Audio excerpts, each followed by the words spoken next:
Oh, yeah. Y'all know what happened. We had to come back for this one. We just had to come back for this one, man. Prodigy, tell them that we had to come back for this and why. Oh yeah, definitely, man. There's always something cooking, you know what I'm saying, in the sport of boxing. So whenever there's something cooking and it's real hot, you know what I'm saying, we got to get a taste of that. And that's why we back on this one, man. But let me say this, bro. Let me say this. Because I got to preface this before we start. Because people are going to see the title and they're already going to jump to conclusions. You see what I'm saying? Especially a lot of Terence Crawford fanboys out there and fan women. Of course. They're going to jump to conclusions. So let me preface this, man. There was a lot of people who have joined over the last 12 hours, have joined the show, you know what I'm saying, subscribe to the channel over that last video we did on Yordenis Ugas and Manny Pacquiao, the breakdown there, right? So for those new people that are here, I'm here to let you know that we don't take sides. We don't never take sides. All you loyal people that's always been here, y'all know what's up. You know what I'm saying? That's why y'all people are loyal. So we do have a loyal fan base, even though we barely go live. We don't take sides. We call it as it is, straight down the middle, and we use logical reasoning and facts to support our opinions, right? So I'm telling you right now, I am not a Aerospence fanboy. Bo is not an Aerospence fanboy, right? We're not Terence Crawford fanboys. We're not newfound Yordenis Ugas fanboys. We're not Pacquiao fanboys. We're not fanboys of any fucking body, right? Correct. Number one, because we are men first. You didn't fucking pay me to be a fanboy. So I ain't your goddamn fanboy. You know what I'm saying? Until we talking dollars and cents, nigga. Fuck the cents. We talking whole numbers. You know what I'm saying? With some zeros behind that bitch. I would never be a fanboy for a nigga. Hell, and you got to give me a few zeros. I'm talking 5 or 6. That's not going to happen, right? Because you're telling me to put my manhood on hold by being a fanboy. They're not going to give me 5 or 6 zeros to do that. So it's safe to say us being a fucking fanboy would never happen. They're not going to pay us to do that. Second reason is because we do represent a boxing media source that specializes in educating the fans, right? Mm-hmm. It's not about dropping news all the time. It's about educating the fans, people who want to know more about boxing and people that do know a lot about boxing, but want to know a little more, always looking for extra knowledge base. That's what we perfect ourselves in doing. And in doing that, you can't be a fucking fanboy. Got to be completely objective. So that's my preface before I jump into this shit, right? Just to let everybody know that we're not getting on Terence Crawford because we hate Terence Crawford. Exactly. Terence Crawford is an excellent fighter. Said it on the last show. Terence Crawford, to me, is top 3 the most skilled fighters in the sport. Why? Because this nigga's IQ level is off the charts. He's a switch hitter, which means he can fight orthodox and southpaw equally. He can beat your ass from the orthodox position, then switch over to southpaw and continue beating your ass in the same fight. As Felix Diaz, as Victor Postal, right? Man, yep. Beat your ass equally in both stances. See what I'm saying? Terence Crawford is a bad motherfucker. Problem is, Terence Crawford's ego is stunting his growth. Niggas gonna be like, what you talking about his growth, fam? He already got like undisputed champion. Right. He was undisputed at 140. But Terence Crawford can be undisputed at 147. Then he can go up to 154 and be undisputed there. That's how good he is. But his ego and stupid decisions that he's made in his career are what is stunting his fucking growth. Which is why Terence Crawford may retire only being a 1 division undisputed champion, right? Yep. And a 3 division champion. Good accolades. We're not saying that's bad. All we're saying is Terence Crawford got the motherfucking skill set to do way better than that. That's all we're saying. So that's my preface, man. We're going to jump into this shit, man. Let me go ahead and shout some niggas out, man. I can't read this name. DASDASFASFASF is in the motherfucking building. He's got a little chat going on with my man, the Red Ace. Shout out to 3kingsboxing.com, senior editor, the Red Ace. They over there chatting boxing, man. That's what's up. I like to see that shit, man. No shit. Shout out to y'all fellas, man. You know what I'm saying? My man Jason Lease is in the building. Amina, the artiste, K, is in the building. That's what's up. My man Lord Zoe. I love arguing with my man Lord Zoe, man. He's in the motherfucking building. He took time off from them Dominican hoes to come I'm telling you, dog. My man Eric Stratton. Shout out to my man Eric Stratton. He is a bodybuilder such as myself. I fucks with my mans and shit. Hey, man, we're going to have to hit the gym together one day, nigga. I'm going to show you how it's really done. Shout out to my man, though, man. He said, we in these motherfucking streets. Yes, sir. Up, dog. My man, Kendrick Taylor, always loyal to the game, dog. Been with us for a minute. He's in these motherfucking streets. My man, Hamza, A1. He said, what up, 2K and Bo? Shout out back to you, my brother. He's in these streets. And Shake Dub threw a super sticker on it for $9.99, nigga. Man, them pennies is killing us. Pennies is killing us. Got a price tag on it, nigga. That's what's up. Appreciate you, Shake Dub. Bo, let me just go ahead and put on the on the screen why I am talking the way I'm talking about Terence Crawford.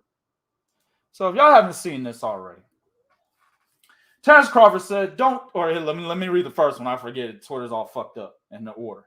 First one, he said, looks like Errol Spence Jr. gonna need me after all, though. I know you really mad about that fight last night. He's talking about Ugas and Pacquiao, because I was, but not in a hating way, just in a missed opportunity way. Ooh, I got some fire for that right there. Don't beat yourself up about it. Get well, champ. Then, literally, like in the same breath, right? This is social media, but if you were standing in front of the brother, in the same breath, he would say, don't trip, everyone. I'm moving up to 168. I can't do this no more. Now, the move to 168 to me is not a problem. No. If he says he wants to do that, I have no problem with that, right? Plenty of other guys have moved to 160, have moved up the same amount of weight. So if he moves up to 168, right, that's effectively 33 pounds, right, Bo? Because he started at 135, right? That is correct. Roberto Duran started at 135 and fought within the 168-pound limit. He's done it. Yes, he has. Azar Charles moved up from middleweight to heavyweight. He's moved up that many pounds, right? Bo, you got a couple. Roy Jones Jr., he moved up from fucking 160 to heavyweight, right? Homicide Hank. Hank Armstrong. Henry Armstrong. He's moved up in a similar amount of pounds and weight, right? Many legends have done this shit over the years and solidified their legacies and have become some of the greatest fighters of all time, right? Yep. So I have no problem with Terence Crawford talking about he's going to 168. That's not the part where I say he's delusional. The part where I say he's delusional is stating that he believes Errol Spence needs him. And my man, the greatest of all time, has something to say about that right there. Stop it. Get some help. What do you think about that shit, Bo?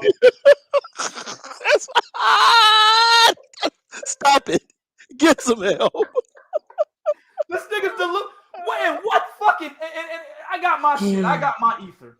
But I want you to go first because I'm always killing it, dog. I want you to go first. I got my ether. But in what planet, after seeing what you saw last night, is Terence Crawford talking about? Where is he getting this ideology where in his universe, after seeing what happened last night, he comes to the conclusion that Errol Spence needs him? What the fuck?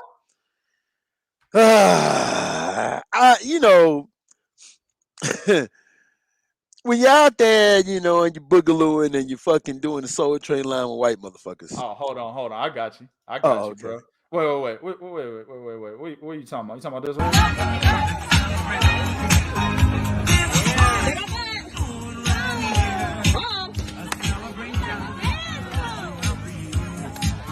Nigga, that shit's gonna get played a lot.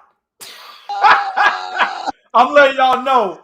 Terence Crawford dancing with an 80-year-old woman instead of talking about what fight he got next. I'm playing that shit a lot when it comes to Terence Crawford. Terence Crawford fans gonna get mad as fuck at 2K, but y'all know what y'all can do, right? Get the fuck out of here, man. I'm just saying. Go ahead, bro. Now understand one thing, right? Him talking about going to 168, no problem with that. You know what I'm saying? As a matter of fact, if that's what he want to do, we all know why he would say 168. Okay? Because who's at 168 right now, you guys? Who's dominating 168? Canelo Alvarez. So Terence wants to go to 168. Why? Terence is looking to cash. Like when he said that, I said, okay, this nigga looking to cash out. That's it. Plain simple. Bottom line. That's it. He looking to cash out. That's it. That's it. He looking to cash out. He said, okay, man, fuck it. I can't get the fights that I want. Shit ain't going right for me. Fuck it. I'm finna sell my O. I'm gonna do like Billy Joe. Fuck it. I got my millions, mate. That's fucked up, dog. Leave Billy Joe out of this, bro. All right. But the only reason why he would mention 168, because if y'all paid attention last night, what did I say? I said the nigga can't go to 154. BBC got that low locked down. That's right. So he can't go to 154. He can't go to 160. That's the zone. That's the zone. He can't go to 160. So the only move for him, right? And keep in mind, even if he goes to 154 or 160, neither one of those fights gets him the money that he wants. That's why he's saying Canelo. That nigga is looking for that type of money that Errol Spence is over there getting. So the nigga that's making more money than you, who's getting better pay-per-views than you, who could afford, Errol Spence could afford to say, hey, y'all, I got to pull out this Pacquiao fight. I'm injured. Terence, you couldn't afford to do that. And before y'all say, well, he didn't fight Pacquiao. Yeah, he didn't sign the contract to fight Pacquiao. And how's that working out for him? That's right. How's that working out for him right now? Because at the end of the day, Errol Spence, Terence, what you're missing is he can fight Ugas. As a matter of fact, if you'd have paid more attention to the fight, Ugas was calling for Earl, not you. That's right. That's right. Exactly. He called for it. You're right. Ugas has not mentioned Terence Crawford at all. No. I've been all over his social media. We saw the post-fight presser, or we had somebody that was representing us. Shout out to my man Rick Muhammad. He's in the chat. You know what I'm saying? He was representing, of course, Brawler Sports Media and 3kingsboxing.com over at the post-fight press conference. We didn't see Yordenis Ugas say anything about Terence Crawford, right? He ain't saying nothing all over his social media. The only motherfucker that's talking about Terence Crawford right now, there's two of them, Shawn Porter and Virgil Ortiz. And Terence Crawford's not talking about fighting either one of those guys.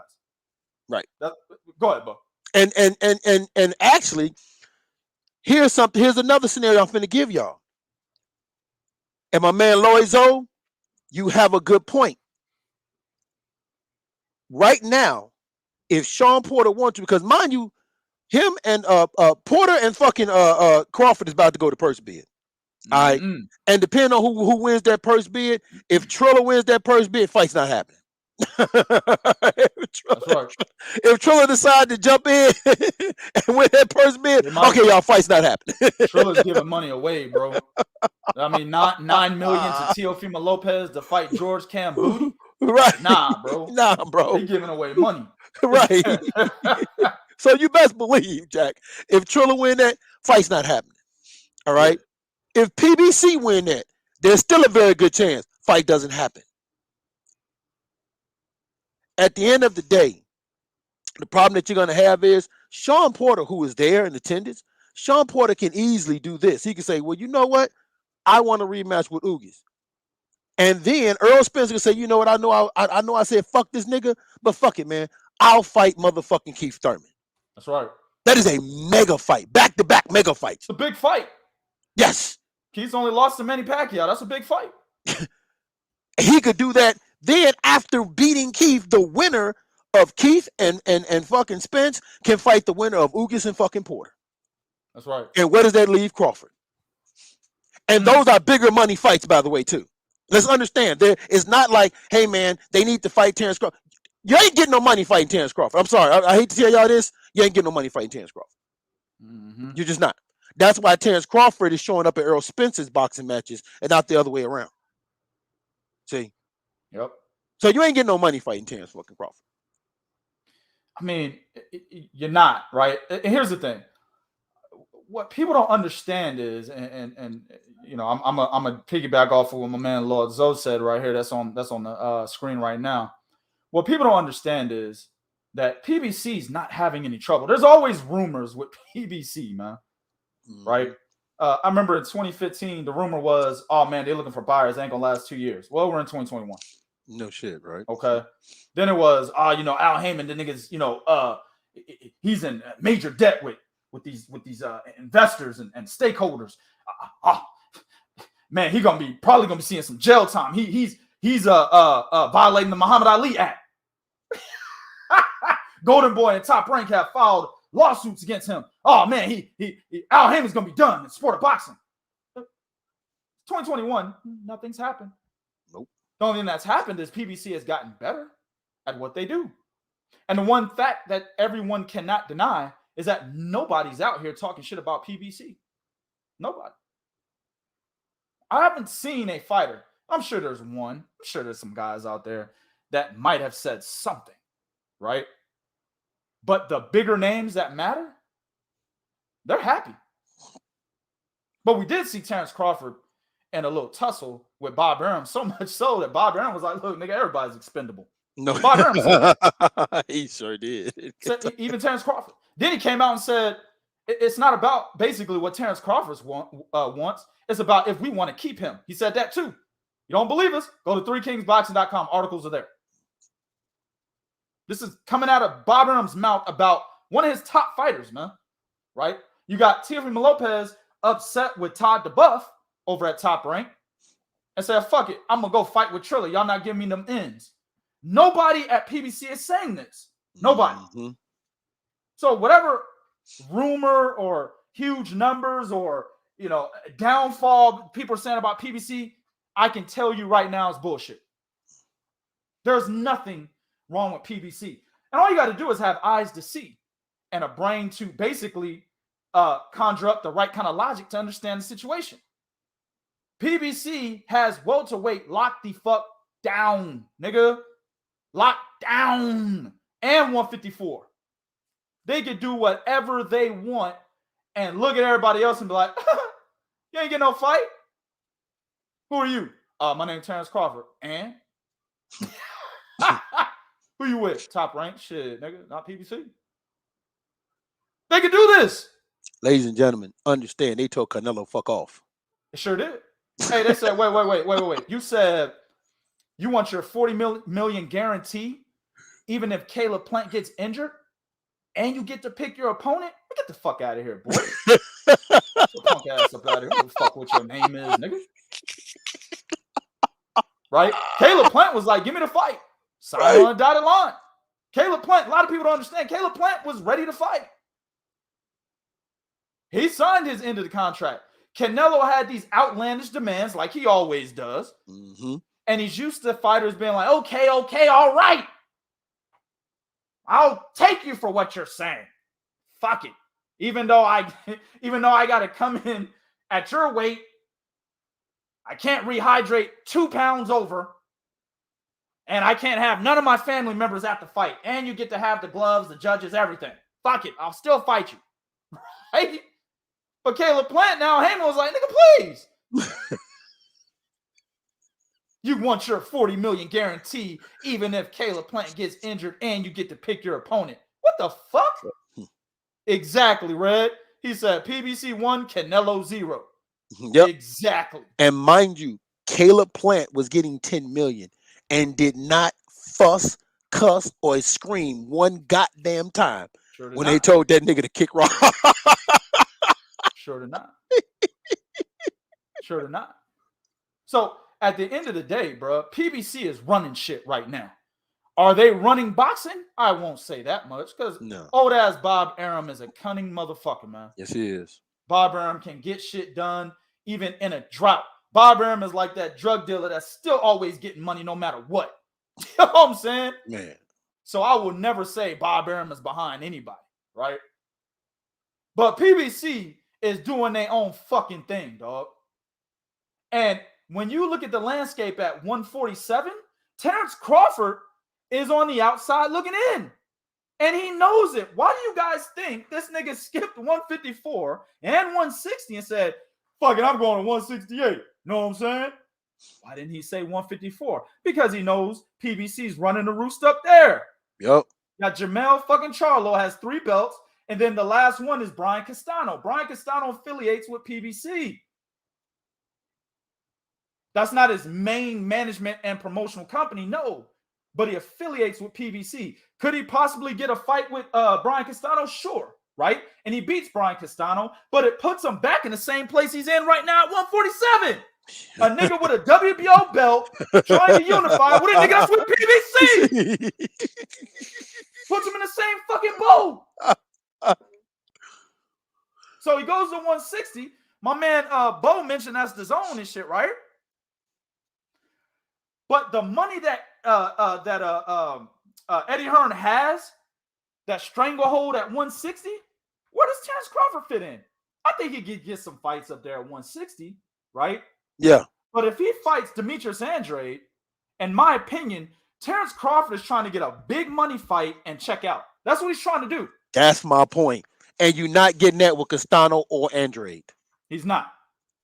But even if he fights Castano, like I said, it puts him back in the same boat, right? Yeah, it does. But you're right. You're absolutely right. He goes up to 160. You're not getting that out of Andrade, because if he goes up, understand, fellas, ladies and gentlemen, excuse me, understand that if he moves up any division, he's the WBO champion. He automatically gets placed, and Bo cycle his comments. He automatically gets placed as the WBO #1 contender in that new division, automatically.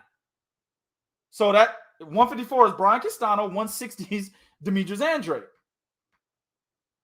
Fighting Demetrius Andrade, in terms of what Terence Crawford wants in his career right now, that's high risk, low reward. Very high risk. Very high risk.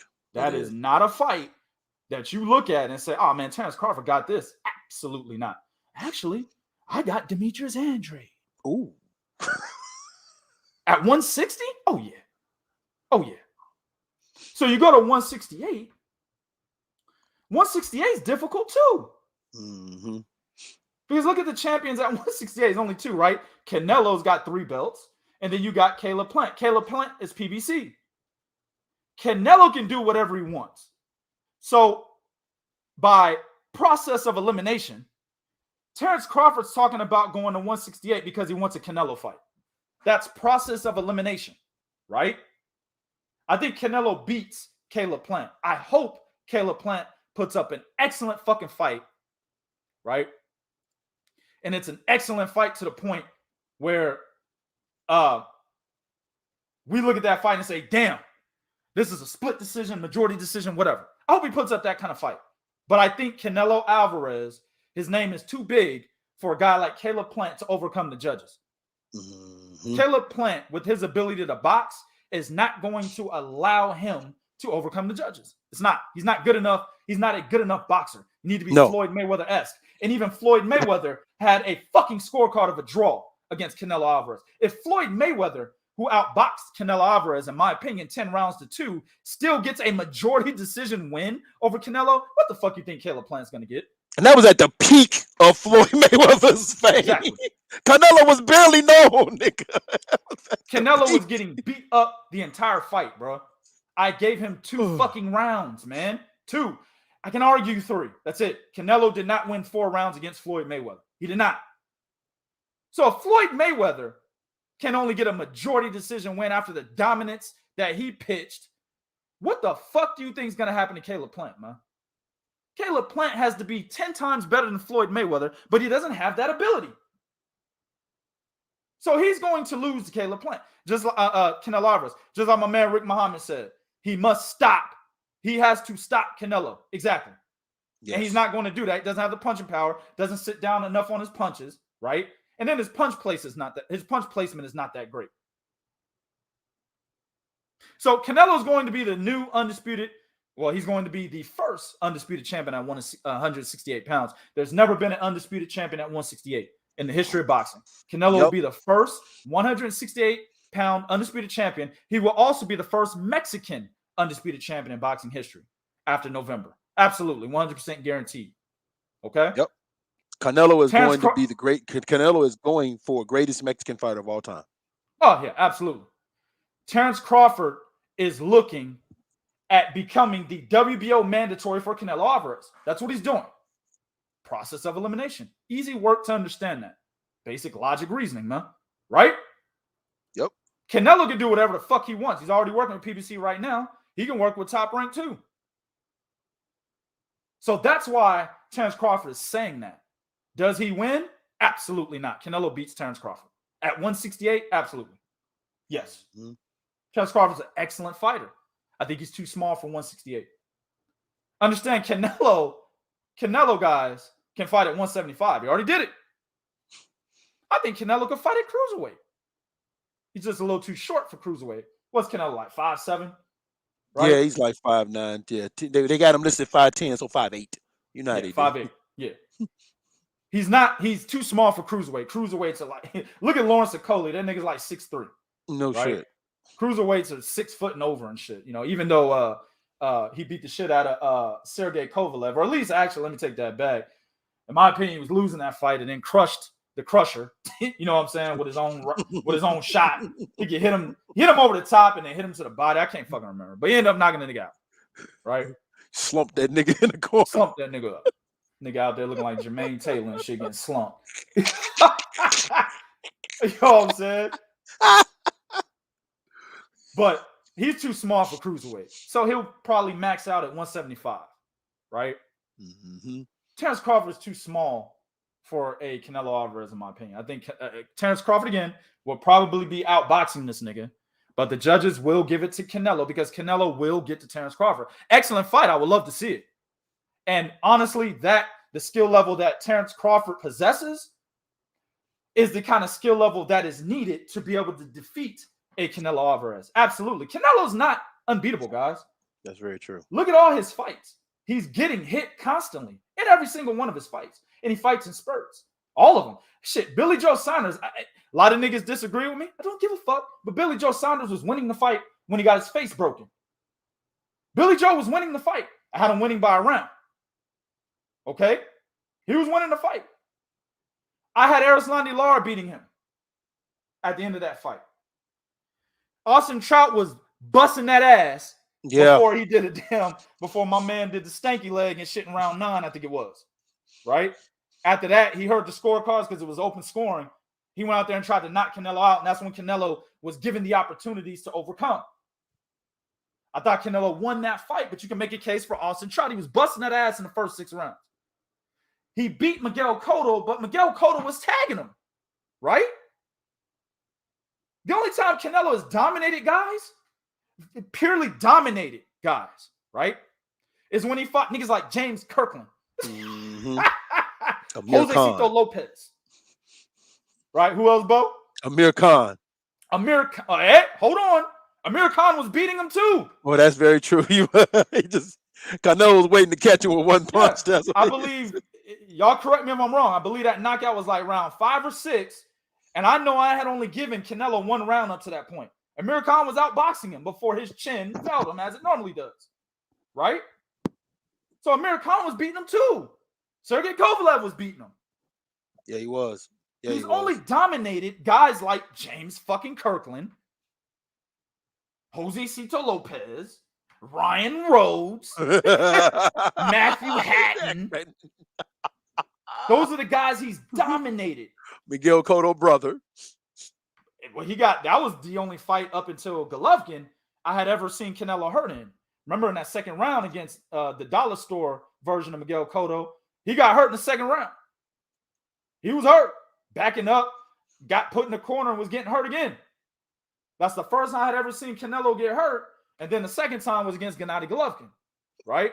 You're right. He didn't dominate Gennady Golovkin. He's never dominated any top-level fighter, fellas and ladies. Never.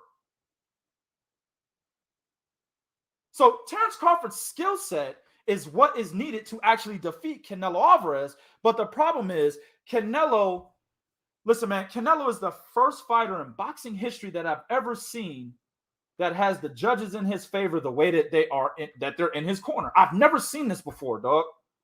I've been covering boxing, man. Bo, I've been covering boxing since what, 97, 8? When I started having my opinion on the sport of boxing and talking about all 17 divisions, about 97, 98. And I was just talking to niggas in the gym because I was an amateur at the time, talking to niggas in the gym, talking to people outside and shit, right? 97, 98. Bo been doing it since the 80s. Bo, have you ever seen anybody with such a handicap when it comes to judges like Canelo Alvarez has? Have you ever seen that? Sugar Ray Leonard didn't even have that type of handicap. No, he was one of the most popular fighters at that time. No, he did not. Sugar Ray Leonard did not have that handicap, bro. I believe he got it against Marvin Hagler. But at the end of the day, there still was a close fight. Thought Marvin Hagler beat him, but it was a close fight. But Canelo, the way that he has this stranglehold on the sport where judges will always rule in his favor, dog, I've never seen that before in my life, man. So Terence Crawford has a tall fucking order going up to 168. Mind you, I don't know if you're talking about a tune-up or not, but I think he would need several tune-ups to get acclimated at the weight. But the way Terence Crawford is talking, the way that he's been moving, he wants that big money fight so he can cash out. So I think he would go straight to Canelo. He loses that fight, man. No way. No way. Well, I actually agree with Amina K. I don't think Canelo even takes that fight. He don't have to. He doesn't. Why? He doesn't. So Terence Crawford could literally go up to 168 and be stuck.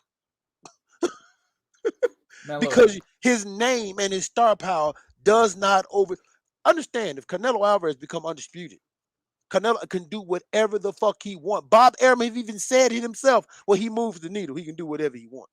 So Terence Crawford could be like, well, I'm going to 168. I want a big money fight to cash out.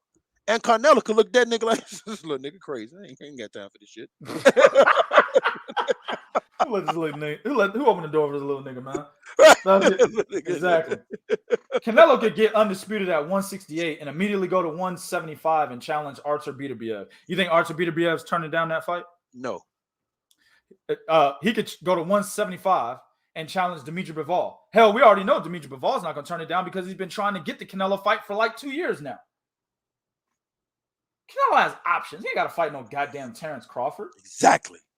He ain't got to take a chance on fighting that little nigga coming up with that skill set. Nope. No, it doesn't. No, it doesn't. Now, Rick said the money won't be there anyway. I disagree with that. Terence, any fight Canelo's in, he's going to get paid. Look, he's getting money. He's getting a $40 million guarantee against Caleb Plant. Well, let's look at Caleb Plant. What the fuck has he done? Terence Crawford has done way more than Caleb Plant. Way more. Caleb Plant beat a fucking accountant and a paper champion.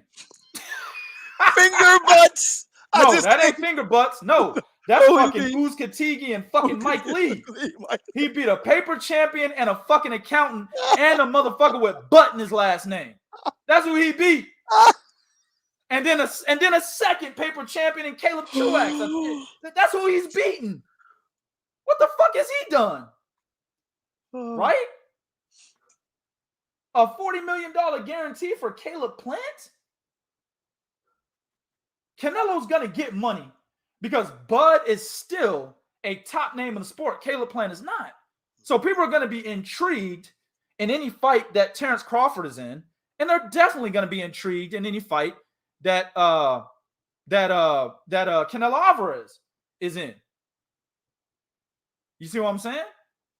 So both of those guys, in my opinion, I think Canelo gets paid more than $40 million if Terence Crawford goes up to 168 and that fight is negotiated. I think he gets paid more than that. Of course, that would be Terence Crawford's biggest payday. I see what you're saying, Rick. You said the money won't be there for TC. I disagree. TC is going to get the money there too. It's Canelo. He's going to get the money. What's TC's biggest payday? I don't fucking count money. I don't know. All I know is he has a $3 million. He has a $3 million a fight deal with Top Rank. That's it. Yeah, and I know that they gave Amir Khan $7 million, and I know he didn't take the lower half of the purse, so he had to have gotten more than $7 million to fight Amir Khan, right? You think he's not going to get more fighting Canelo Alvarez than what he got fighting Amir Khan? Listen, the price tag for Canelo Alvarez is $10-12 million. That's the price tag. Yeah. So Lazo said, I think $7 million is Terence Crawford's biggest payday. He gets way more than $7 million fighting Canelo at 168. Absolutely. Mm-hmm. Way more. It'll be Crawford's biggest payday, probably times 2. He'll probably get like something like 18, 19 million to fight fucking Canelo Alvarez at 168. Absolutely. And it's going to be a huge pay-per-view. So, the money's there. Their names are too big for the money not to be there. Both of their names are too big. The reason why you're correct, because remember, Oscar was talking about that same amount for fucking Errol Spence. Right. This is before the car accident. Listen, there's no way Bud gets less than 10 million for Canelo when Caleb plans getting 10 million. Mm-hmm. And Ricardo, my man Rick is saying basically, hey, he's with PBC though.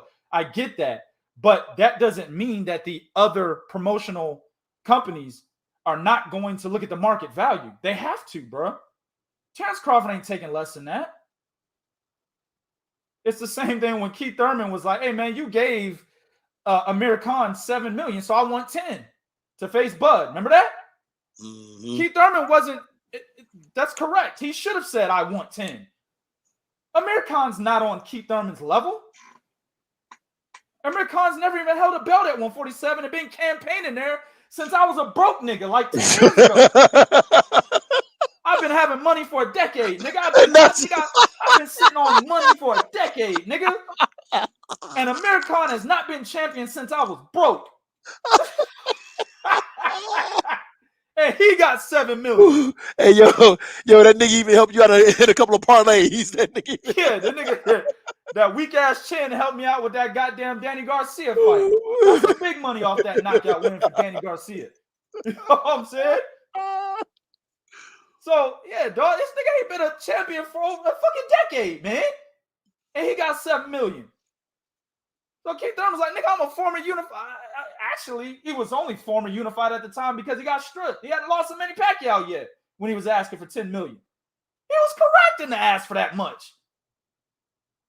So TC would do the same thing. That same thing would happen for TC if he moved up to 168 and got in negotiation with Canelo. The nigga would be like, all right, nigga, our starting point negotiation, 12 million. Starting point, it'd probably be more than that. But I'm just saying, 12 million. Well, why you say that? Because fucking Caleb Plant got 10. Nigga ain't done shit. Yep. He only had one belt. One belt and fought a fucking paper champion and a nigga that does your taxes. Well, shit. 2 paper champions, a nigga that does your taxes, and a nigga with Butt in his last name. That's who he's fought and got 10 million. Fuck out of here. TC getting paid, bro. That fight happened. Yeah. Yeah, no, he gets paid, but here's the thing is, why would Canelo fight him? It serves no purpose to Canelo to fight him. Mm-hmm. See what I'm saying?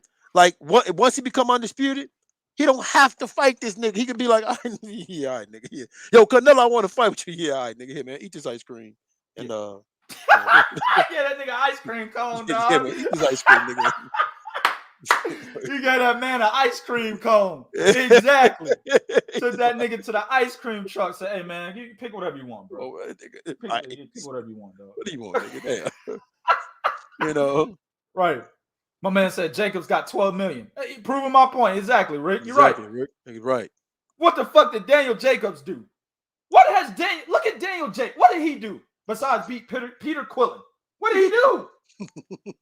I thought he beat Gennady Golovkin, but he didn't get the fucking decision. So that registers as a loss, right? He had a split decision win against Sergey Devryanchenko. That's all he's done. He beat a guy that I never respected in Peter Quillen as a champion. Sure couldn't stand Peter Quillen. I couldn't wait to see that nigga lose, right? Ducking Gennady Golovkin for a long time at middleweight. Then beats Sergey Derevyanchenko, loses to Golovkin, then beats Sergey Derevyanchenko, a guy nobody ever knew, for the IBF title. Sergey Derevyanchenko and Sergey Lipnitz, what Sergey Lipnitz was to Terence Crawford at 140 is what Sergey Derevyanchenko was at 168 at that time. 160. That's what he was. True. Eastern European with like 10 fucking pro fights that nobody's ever heard of that was being mandated by the IBF. That's what Sergey Derevyanchenko was. Same thing Sergey Lipnitz was at 140. Right? So Daniel Jacobs barely beat that nigga. And he got 12 million? Fuck it. If I'm TC, nigga, my low end is 16 million. Daniel Jacobs got 12, 16 my low end. Yeah. It don't matter, Lodzo, you don't matter who gave it to him. The promotional companies have to stay within the market value. That market value for Jacobs has been set now when it comes to facing Canelo Alvarez. That's their fault. That's not TC's fault.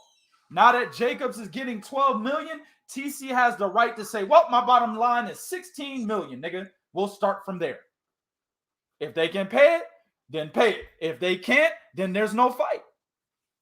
But they're the ones that started the bottom line by giving a nigga of Jacobs' caliber 12 million. Absolutely not. Jacobs should have got 500K. And keep in mind, it was Eddie Hearns that actually said that. Remember when Callum Smith didn't sign the contract? And Eddie Hearns said, well, we know market value. You can't offer us below market value. That's exactly what Eddie Hearns said. That's right. Eddie Hearns said, well, we know what the market value is. So you can't offer us below market value. That's exactly what the nigga said. That's right. And that's why Jacobs, Callum Smith, and motherfucking Billy Joe Saunders all got 10, 12 plus $1 million. That's right. That's right. But, going back to Errol Spence and the situation there, right? Errol Spence got Yordenis Ugas just waiting for him. Waiting on you. Okay? Now, y'all can say whatever you want. That's a big money fight. That's not a big money fight. That's not the focal point. The focal point in Errol Spence having Yordenis Ugas just sitting there waiting on him. Ugas is like, yeah, make the fight. Shit, I'll make the fight. And nobody can say that Ugas won't fight anybody. No. Nobody. No. Listen, Ugas has no track record of showing that he ducks and dodges any opponent. He has no track record. Ugas, and I said this on last night's show, right? Ugas was a guy that defeated an undefeated Omar Figueroa, who was a top-level contender at that time, and went back down to fighting niggas like Abel Ramos and was getting ready to fight Fabian Maidana. Mike Dallas Jr. was, Mike Dallas Jr. Yeah, that was in a casino. Yeah, good point, bro. I forgot about that. Mike Dallas fucking Jr. Nigga I thought was dead. I didn't even know the nigga was alive until he got a fight with Ugas. To put that in perspective, Mike Dallas Jr. was knocked out, I believe, in the 7th round to fucking Jose Cito Lopez prior to fighting fucking Ugas, like some years prior. Man. He had no reason. There is no reason the dude should have ever got that fight, man.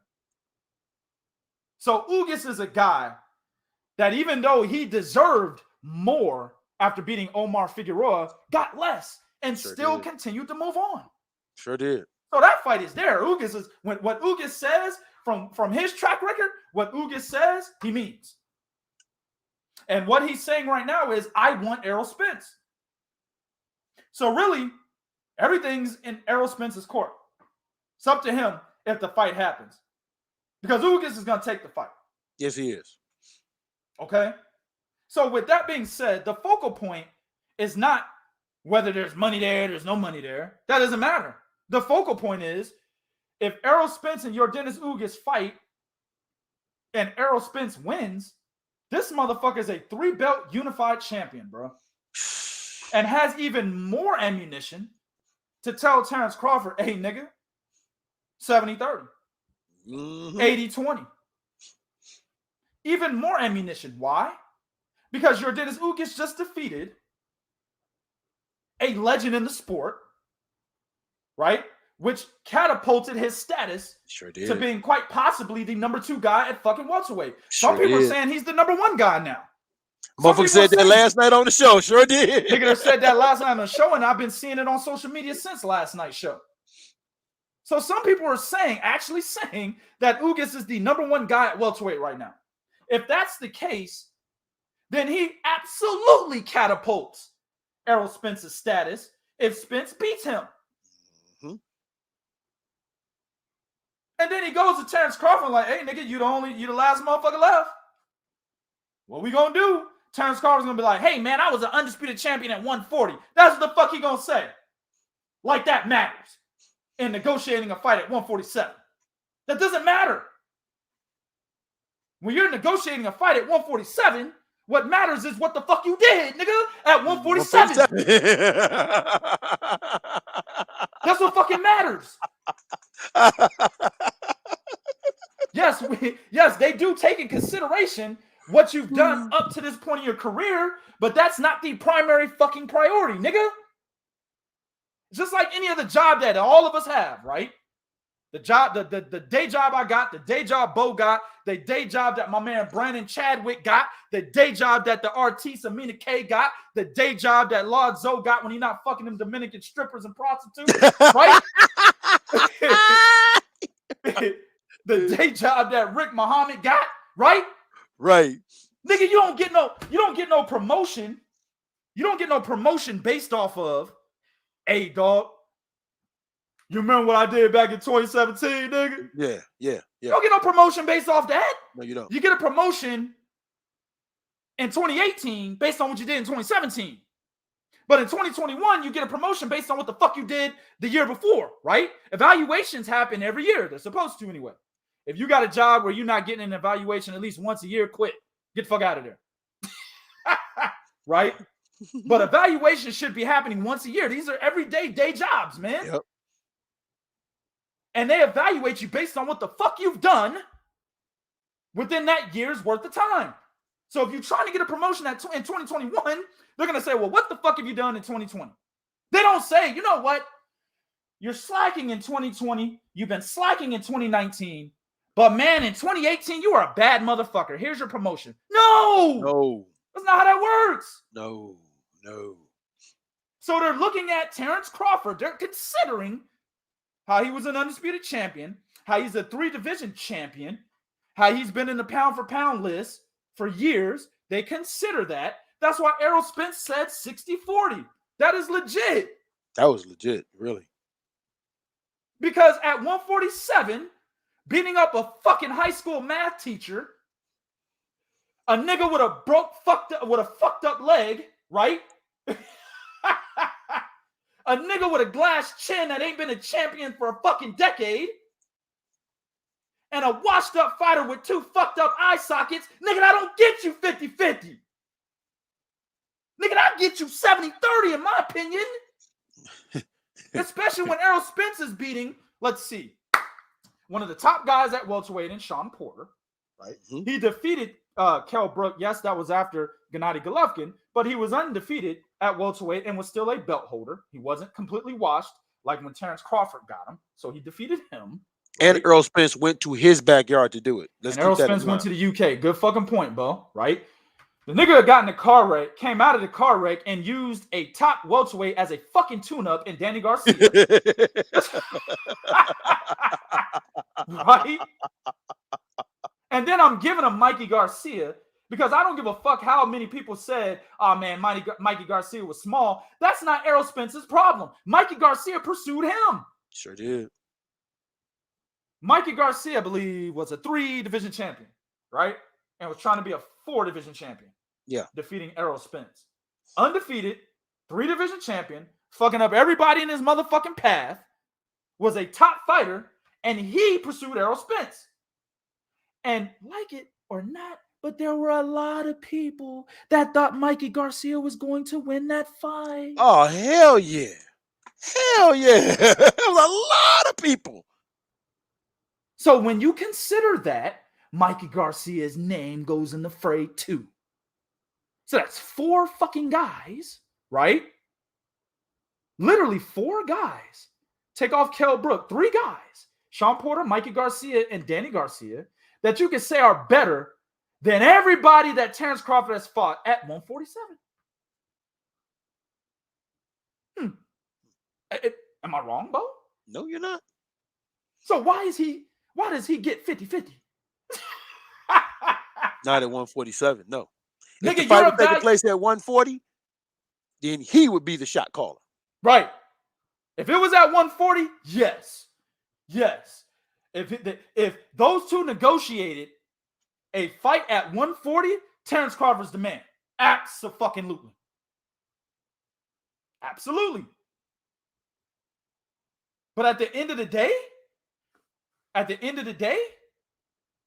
what Errol Spence has done, and Virtuoso, I'll give you that. He said, I disagree about Mikey. Fuck it. Okay, take Mikey Garcia off. He still got Shawn Porter, Danny Garcia. And Kell Brook. Fuck no, take Kell Brook off too. Fuck him too. Okay, Shawn Porter and Mikey Garcia. But we can take niggas off and Shawn and Errol Spence still has the upper hand. That's how bad this is. We can remove motherfuckers and he still got the upper hand. And he holds more belts. We ain't even factored that in yet. And he holds more belts. Huh? Terence Crawford is 1,000,000% fucking delusional, bro. Yes, he is. And you really need to listen to this message right here, dog. Stop it. Get some help.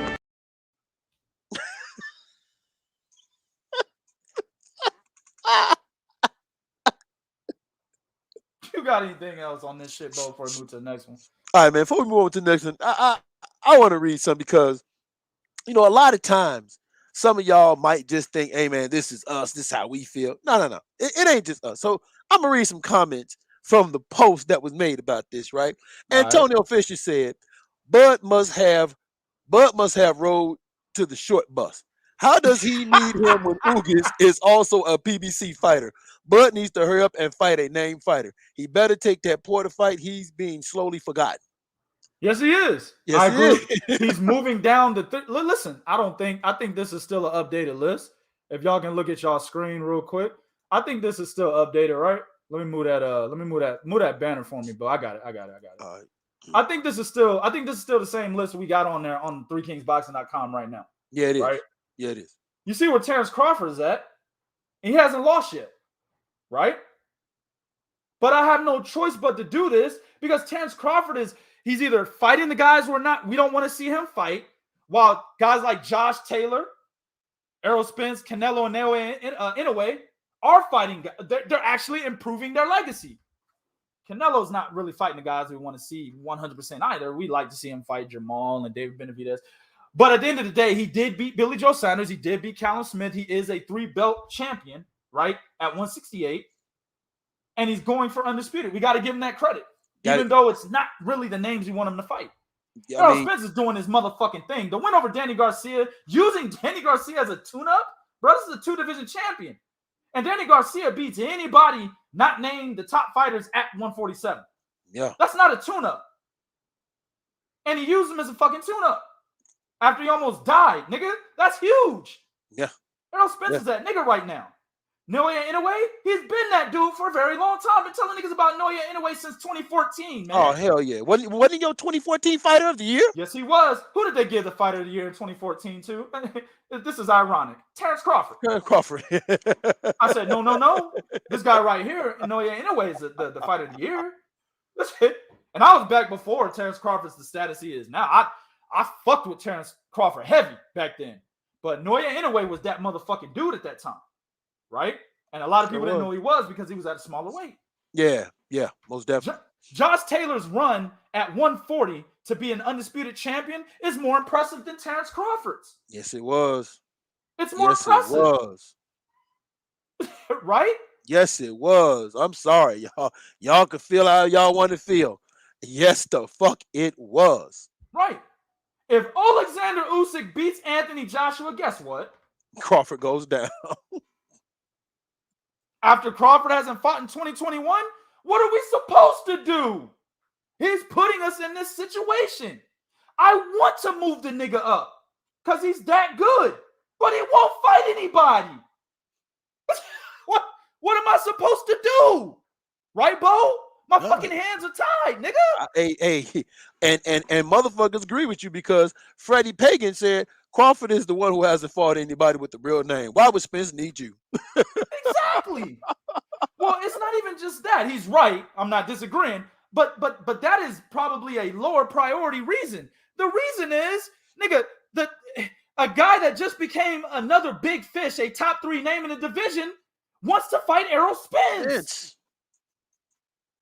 So why would he need Terence Crawford? This other guy that has just made his name synonymous with you two is asking for Spence and not you. Oh. What? 1,000,000% delusional, bro. Yeah. Hey, I want to know something, right? I'm just curious. Now, all of y'all out there, you know, whether you got a man, you know, whether you a dude with a bitch or you're a woman with a dude, right? If you walking down the street and you hear another woman or another man tell a motherfucker, I don't need you, goddamn it, you my damn, I could do better without you, right? And then break up with that motherfucker. Do you run to date that motherfucker? They should. That's what Bob Arum just did to Terence Crawford. So why would y'all think Spence needs a motherfucker that Arum has said, I could have bought 2 houses in Malibu with the money I wasted on this nigga? That's right. That's right. Understand that. Bob came out and said, hey man, Terence might lead top rank. And wasn't mad about it. Didn't stutter. Nothing. Think about that for a second. Was not mad about it. In the meantime, you got niggas like Finance Monterosians and my man Regis Prograde that's getting stories straight about what well, no, I really didn't mean that part. It was taken out of context what I said about Al Heyman. I didn't mean that part. Right. Like, that was taken out of context. Wait a minute. Shit. Exactly, bro. Exactly, bro. So I'm just saying, your old promoter has already told us he didn't fucking care about you leaving. He even told, when you said, all right, man, if you feel like, let me go. He said, bet. Wait. That's what you did. That's what you did. Right. Spence ain't doing that. So why would a guy who's not having those issues need you when your promoter have told us flat out he's wasting money on you? He's losing money on you. So why would a guy like that, like Errol Spence, who is doing pay-per-views, right? Who is being looked at as people want to fight them because they feel like, hey man, we can make a little bit of money fighting this cat. Why would this nigga need you? Think about this for 1 second. Errol Spence is in a position right now to where he can say one or two things. He can say, hey man, fuck it. I want to fight Keith Thurman, Ugas, and Porter. And you know what? And you know what? Throw in Virgil Ortiz. Who does Terence Crawford? If Errol Spence says right now, here are 4 fights I want: Keith Thurman, Ugas, Porter, Virgil Ortiz. What the fuck does Terence Crawford do? What does he do? What does he do? What does Terence Crawford come out and say? Well, I'm gonna fight Cassius Clayton. Michael McKinson, he's ranked number 4 by the WBO. Right. He just won his last fight. You can fight him. Y'all don't even know who Michael McKinson is unless you're from the UK or unless you're a guru. Yeah. We know the motherfucker. We had to write an article on it. Right. I had to cover his terrible ass fight. Right. So that's the part. He's ranked number 4 by the WBO. Terence Crawford fight that nigga. Right. But that's the part we're saying Crawford is delusional on because he thinks Errol Spence needs him when the guys Errol Spence can fight, even if you take Ortiz off the list, the guys he can fight are all PBC dudes. So how Errol Spence has 2 other belts. If he fights Ugas, that's 3. He has more guys he can fight versus Terence Crawford, who has limited fucking options. Absolutely. Very limited. Very limited. And again, if he goes to 168, I'm not sure Canelo even looks at this nigga. What he should do, and let me say this doesn't even affect, right? I agree with you on the Canelo statement. But what I'm about to say next doesn't even affect the possibility that Canelo could look at him, right? I believe Terence Crawford is up. He's got one fight left with Top Rank. His contract is coming up in October. That's right. He should leave Top Rank and deal with PBC on a fight-to-fight basis. That's what he should do, man. That's what he should. I agree with that. Just like what's his name, Gary Russell Jr. is doing, right? Deal with Mikey Garcia was doing that, right? And then he was dealing with Eddie Hearn on a one fight-to-fight basis. That's what Terence Crawford should do. You don't have to sign a contract with PBC where you're there 18 fucking years, right? That's very Deal true. with them. You have a big enough name, and depending on basically the matchups that PBC can get you in, you're going to have big fights made. He can do this. Deal with PBC on a fight-to-fight basis. That way you'll have an opportunity to make the type of money that you're looking for and get the big matchups like Errol Spence, right? Hell, 154, if you decide to go there, Jermell Charlo. You'll be able to get those fights, man. But he's going to have to deal with, he's in between a rock and a hard place, man.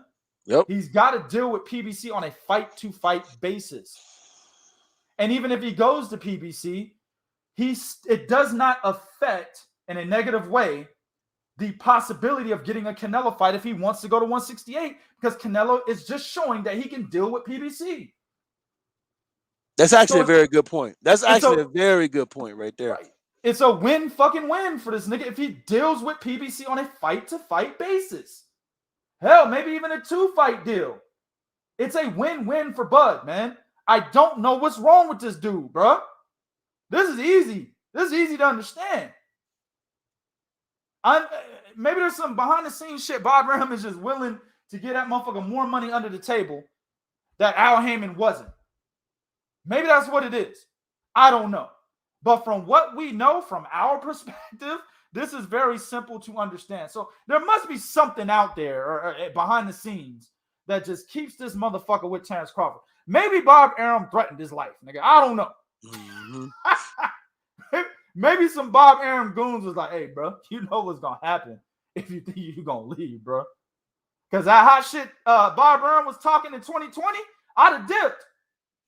He was talking hot shit about Terence Crawford. Man, this nigga ain't nobody. Everybody expendable. Fuck this nigga. I'd have been like, excuse me? So there must be something going on, bro. Mm-hmm.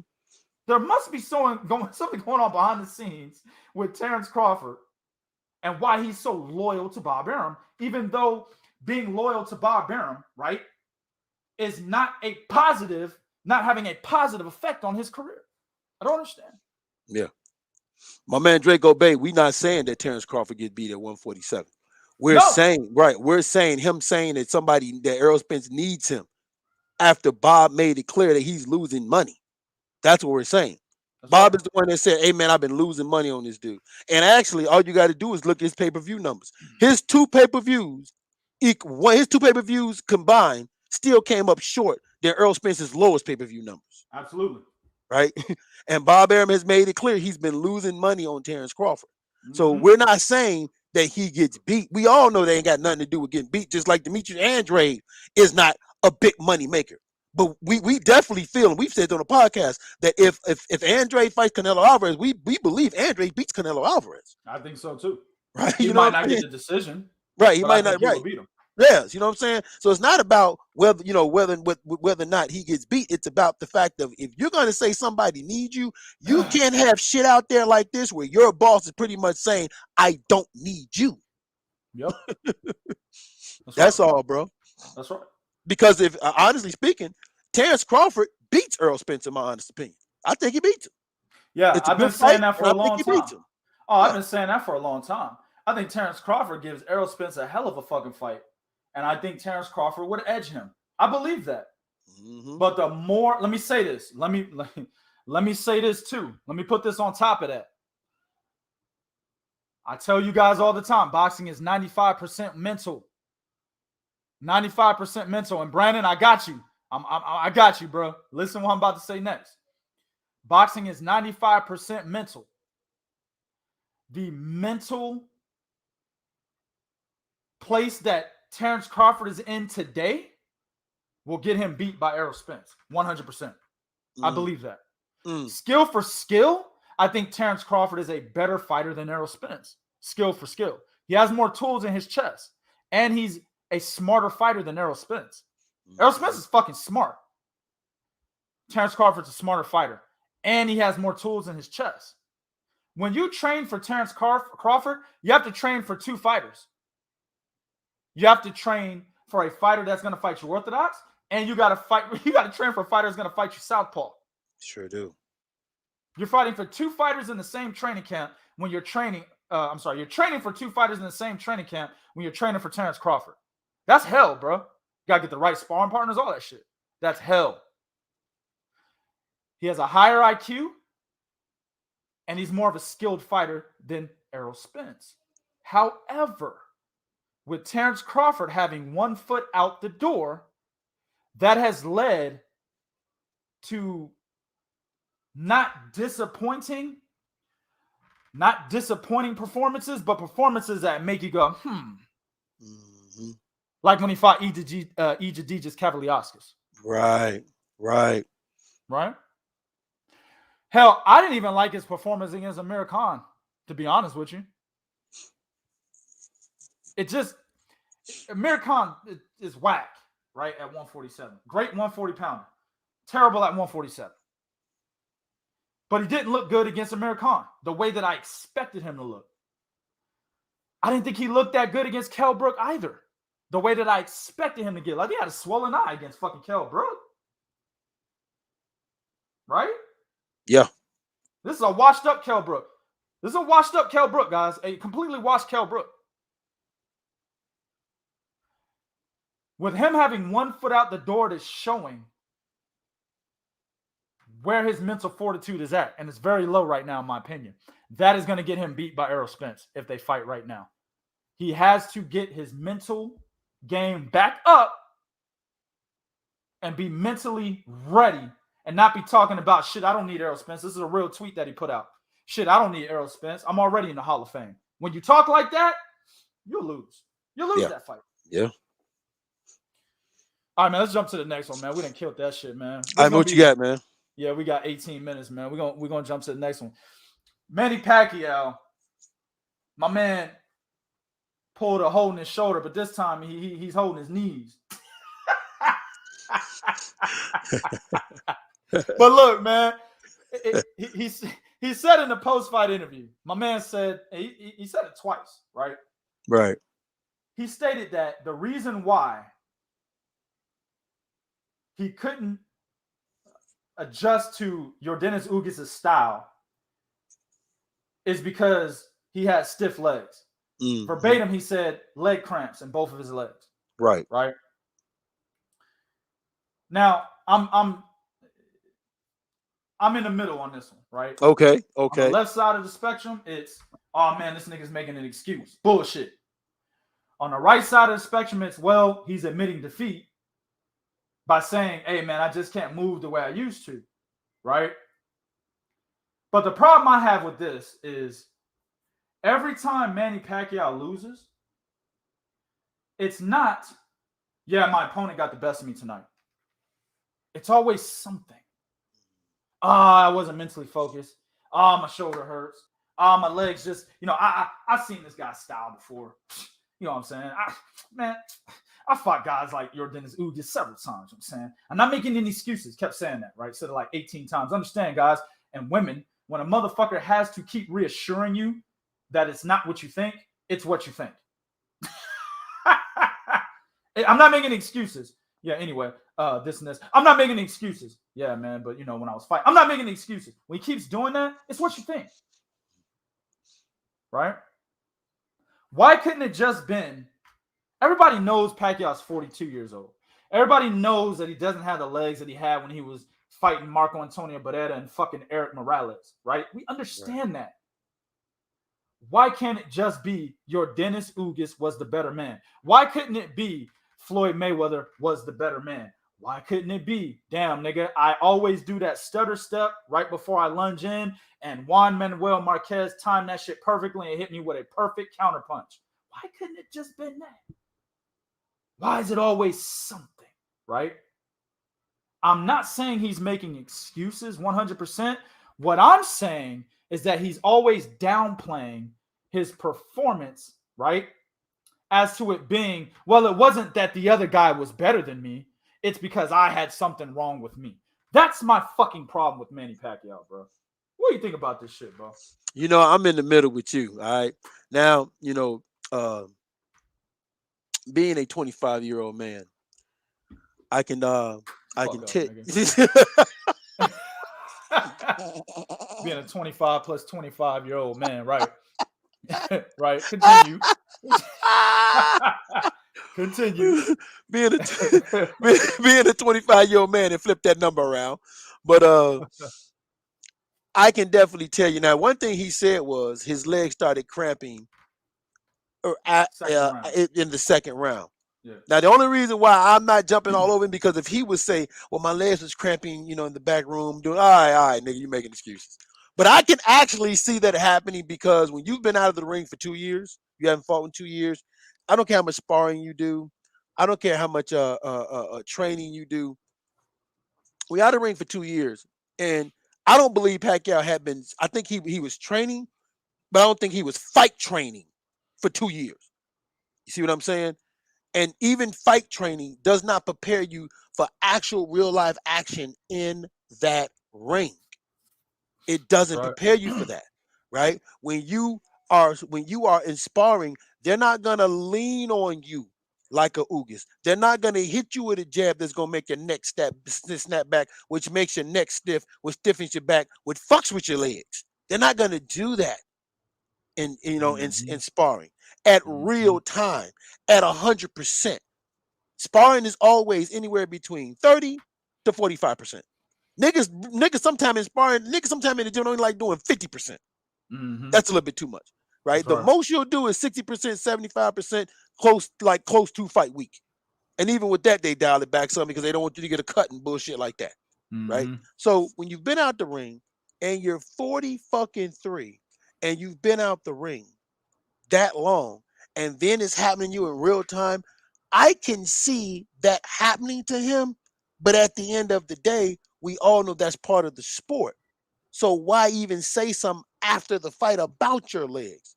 Because if once again, if that's the case, why did I not hear you complaining in the corner? Why were they not rubbing your legs to try to get the kinks out? Didn't see that. That's a good point. Why was you not jumping up and down in the corner, bouncing? Remember what movie was that? I can't think of the name of the movie, but it was the dude Arturo Gotti got into the Hall of Fame for fighting 3 times. What's his name? Mickey Ward. Mickey Ward, yeah. Mickey Ward. Remember when Mickey Ward got knocked down? His brother had him jumping up and down in the corner to get his legs back underneath him, right? Okay, so that none of that was happening in the corner. So it's hard for me to believe it was affecting you that bad. Then on top of that, the same Pacquiao that kind of fought Jeff Horn in the spurts that he fought, hell, even the same Pacquiao that kind of fought Thurman in spurts like that. That's the Pacquiao I saw against Ugas. The difference was Ugas was able to be the fight better as the bigger fucking man than you. That's right. And that's it. So his legs may have cramped. I'm not going to say they wasn't, because they probably did. Yeah, they probably did. Yeah. But at the end of the day, I didn't see it affecting you to the point to where you should have been making excuses. And that's the part that bothers me about what he said, man. That's right. I agree. And one thing I'll say, the reason why I'm not going to say he made excuses is because when you say a motherfucker's making excuses, there's an implication that you don't believe what he's saying to be true. I'm neutral. I don't give a fuck. You know what I'm saying? It's true. It couldn't be. It may not be true. I don't give a fuck. That's not the point. The point is, in my opinion, and what Bo was saying is absolutely correct. There was no evidence as the fight went on that your legs were fucked up, right? In my opinion, from what I saw, he was doing some of the things that the vintage Manny Pacquiao does outside of providing angles consistently. Some people would say, "Hey, man, that right there tells you that something was wrong with his legs." No, because he did the same thing against Jeff Horn. And he didn't mention after the Jeff Horn fight that his legs were stiff. He said the Jeff Horn fight was a straight up robbery. That's what he said. Mm-hmm. You know what I'm saying? That's what he mentioned there. He didn't say, oh, I couldn't move. My legs were stiff. No. But he fought Yordenis Ugas the same fucking way he was fighting Jeff Horn. Not providing that many angles, coming straight forward. He would do his sidestepping every once in a while, but he never pivoted to the point where he was providing angles and putting himself, or at least putting Yordenis Ugas in a 3-point triangle to where Ugas had to consistently pivot to find Manny Pacquiao. That did not happen in that fight. No, it did not. And that was the same thing he did against Jeff Horn. That's why he lost that fight. So the fact that he has shown in the past the same kind of movement that he showed last night, and when he did that in the fight in the past, didn't say that it was his legs, I'm inclined to say, well, I'm not sure if I believe that. But at the end of the day, I don't care. What I'm more focused on is just say the dude beat you, man. That's it. That's it. He's like 13 years younger than you. Ugas what, 31, 32? How old is Ugas? I don't know. Or some shit like that, yeah. Yeah, plus 10 because he's Cuban. So he might be older. You know what I'm saying? Right. Motherfucker might actually be older and shit, right? But on paper, he's like 10 years younger than you, something like that, man. He beat you, bro. I don't need to hear about your legs. I don't care. We already know you don't have the legs you used to have. So we already knew that was a factor coming in. Actually, everybody was praising your movement. Yeah, Manny Pacquiao still quick on his feet. Hell, he was still quick on his feet. He just didn't move the normal way that he does against opponents where he's keeping them in the 3-point triangle. He didn't do that. But his feet were still quick as fuck. So what you're saying, oh, my legs are stiff, that doesn't really coincide with how people felt, right? You were moving in the fight. Just listen to the telecast. It was terrible, but listen to him. Oh my God, just to see him move while he's getting his ass beat, by the way. Oh man, we're not gonna comment on Ugas's, straight right hand and overhand right. We ain't gonna comment on that. We're gonna comment on how Ugas's jab was money and set up everything that he wanted. We're not gonna comment on how Ugas is basically, ending every exchange and getting the best of Manny Pacquiao outside of, Shawn Porter doing that like he should have, right? We're not going to say none of that. What we're going to say is, man, look at the movement of a 42-year-old Manny Pacquiao. That's all they kept saying. That's all they kept saying. Yep. While his face is all busted up, both eyes are swollen, got a cut over his left eye. God, but that movement, God damn, that's what they kept saying.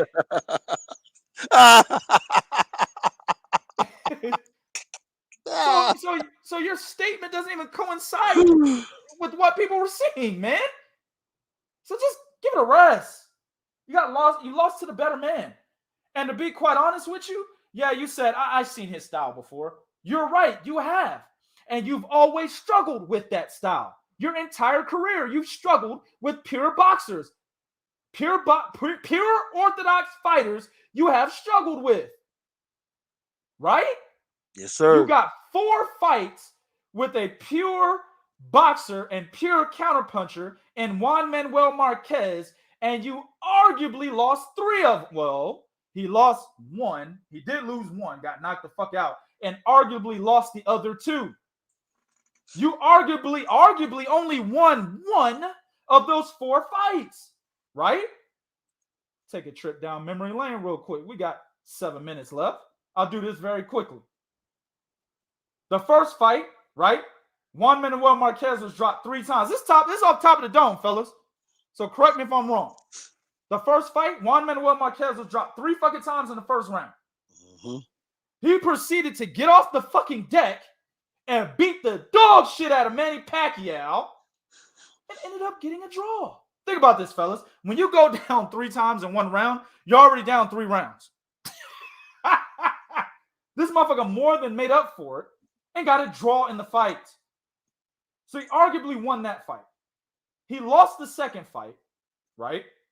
He lost that one. That's the one Manny took.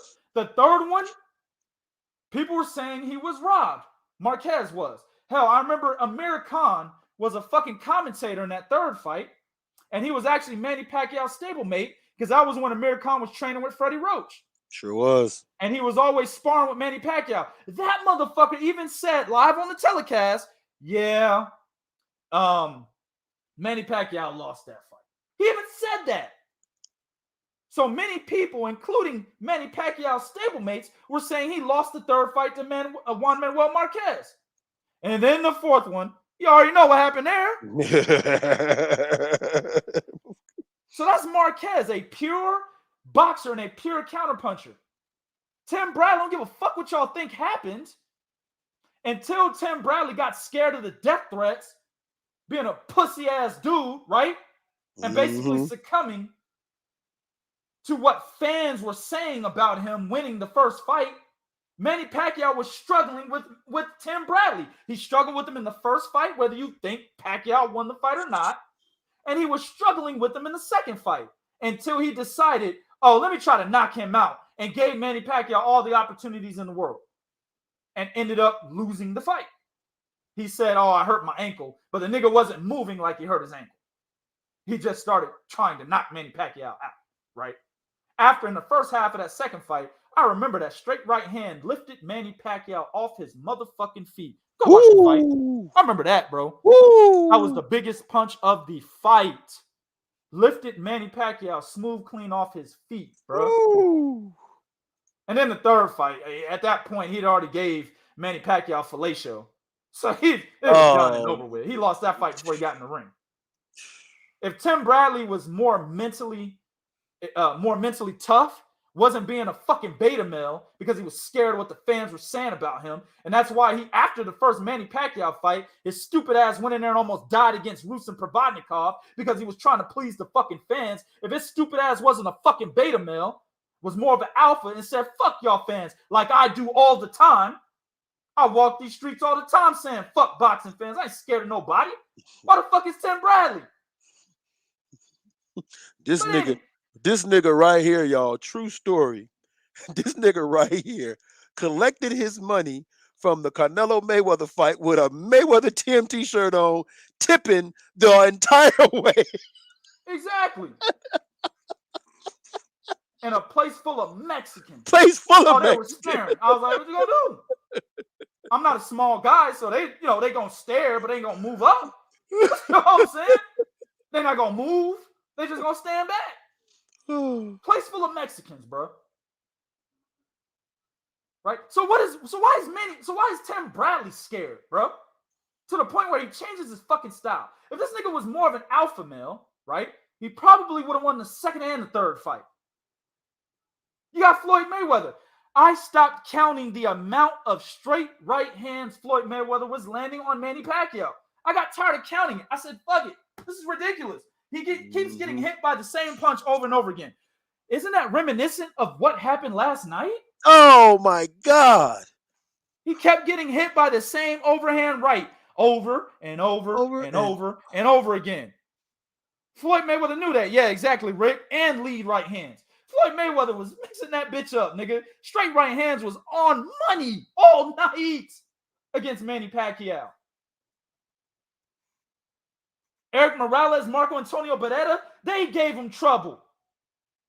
Pure boxers always have given Manny Pacquiao trouble. So with him saying, I know his style.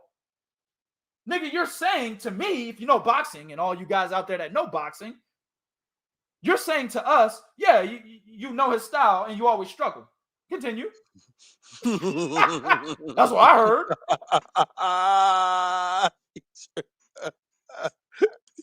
You know his style and you always continue. At the end of the day, Manny Pacquiao, man, great champion, right? Living legend. One of the best fighters of this fucking era.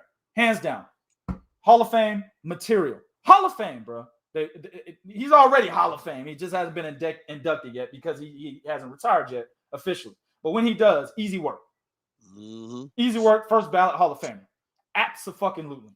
I respect that man a lot because he was fighting young, hungry lions. A lot of people were like, man, keep them one hungry. Shut the fuck up. He was an undefeated fighter with a belt. That's a dangerous fight. Not only was he an undefeated fighter with a belt, he's an undefeated fighter with a belt with a lot to prove because people were saying he was ducking Errol Spence for like 2 years. So he had a lot to prove in his comeback. And then they said he looked like shit against Jose Cito Lopez in his fight before that. So he had a lot to prove. That's a tough fight, man. And he tried to fight Errol Spence. Errol Spence just had an eye injury. If that didn't happen, he would have gotten a ring with Errol Spence. Yeah. In my opinion, the top 2 best fighters in the sport right now. I respect him wholeheartedly for what he's done. But at the end of the day, bro, I don't like the fact that you just couldn't say he was the better man. And that right there, I got a problem with, man. You got anything else, man? No, man, I got nothing else. And for those of you all who want to say, I think earlier my man disagreed with the Mikey Garcia. The only reason why Mikey Garcia for Errol Spence applies because when it came to Guillermo Rigondeaux, at least Mikey fought at 140 and had won a belt at 140, right? Yeah, he went back to 135 and fought, I think, Robert Easton Jr. But at least Mikey dipped his head at 140 before going to 147. Guillermo Rigondeaux didn't dip his head at no 126. He went straight to 130, and everybody gave him, when Lomachenko beat him, he got the accolades that came with that, and we gave him the same accolades also as well. That's so, right. you know, if you want to take him off, I mean, if you want to take him off, that's cool. I'm not saying you have to, right? I'm just saying, as fighters, when these guys step in the ring, because if Mikey Garcia won, he got all the accolades that came with winning. Oh, man. You know, Mikey Garcia would have been on the pound for pound list if he would have beat Errol Spence. Hands down, easy work. Probably top 5. Niggas would have told you how Errol Spence is really not that nigga no more. Errol would have been cast aside. He'd have been done. He'd have been done. Right? Done. So if a fighter is gonna get all the accolades that come with winning, then they have to also accept everything that comes when you lose. And there's no in between for me. If I'm gonna give you all these accolades when you win, when you get your ass beat, I'm gonna give them accolades to the motherfucker that beat your ass, regardless of the fucking circumstance. And that's why I made it clear when I mentioned Mikey Garcia. There was a lot of boxing fans out there that said Mikey Garcia was going to win. Yep. That's why I made that clear, just to give perspective, right? Or at least let me say this, just to give context on why that win was important. Yep. It's not like niggas was like, the majority were like, oh man, he gonna wash him. No. Mm-hmm. Even the odds in Vegas weren't that high in favor of Errol Spence. They were not. No, they were not. See, no, they were not. And then, and again, at the end of it, just like the situation with Ugas, you have to give him all the accolades that he has rightfully earned, because number one, like my man pointed out in yesterday's show, Manny Pacquiao was preparing for a better fighter in Errol Spence. Yep. Understand that. Manny Pacquiao was literally preparing to fight a better fighter. That's right. Okay. So he was fighting someone that was better than Ugas. So Ugas should not have been that big that big of a deal. Okay. But also at the end of the day, just like y'all say, well, Manny Pacquiao took the fight on short notice. Well, so did Ugas. Because understand, Manny Pacquiao was preparing for a better fighter. Ugas was not preparing for no fucking Manny Pacquiao. Oh my God. Ugas was preparing for a guy who couldn't even fucking hold Manny Pacquiao's water bottle. That's who Ugas was. The only reason why Fabian Maidana may be known is because he's Marcos Maidana's little brother. Yep. And I'm talking for people who follow boxing but don't really, cover it, or not really in tune with the sport like we are as media personnel, right?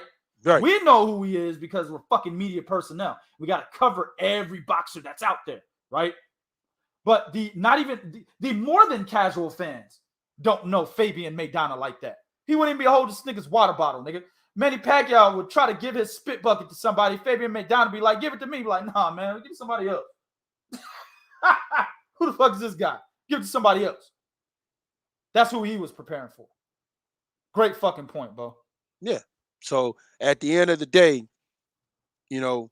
we don't have any one particular fighter. Like my favorite fighter don't even fight no motherfucker. As a matter of fact, rest in peace, he passed away. Marvin Hagler. Okay. So like, if you want to say, but who's your favorite fighter? And I'll tell you who my favorite fighter is now. Guarantee that my favorite fighter, 2K's favorite fighter, anybody at Three Kings, our favorite fighters, them niggas ain't fighting no fucking more. Mm-hmm. See what I'm saying? Okay. Because at the end of the day, none of these entities, none of these fighters, they pay us. So we're able to keep our opinions the way we keep them. And we're not saying that you got to agree with them, but don't come in here trying to flex and be disrespectful. No, you get bounced out here like a bozo train, on a fucking bozo train. Nobody playing that game over here. Mm-hmm. Right? So as long as you can back up everything you say, as long as you can, got facts and you can debate and argue. Because understand, this the barbershop. We'll say pussy, dick, motherfucker, suck, kiss ass all goddamn day long. That's right. It's barbershop. You know, the only thing we ask you is respect the sign on the door that says leave your feelings outside. Absolutely. Very good point. We don't, no soliciting of feelings, no soliciting of emotional beta male fanboys and girls. None of that.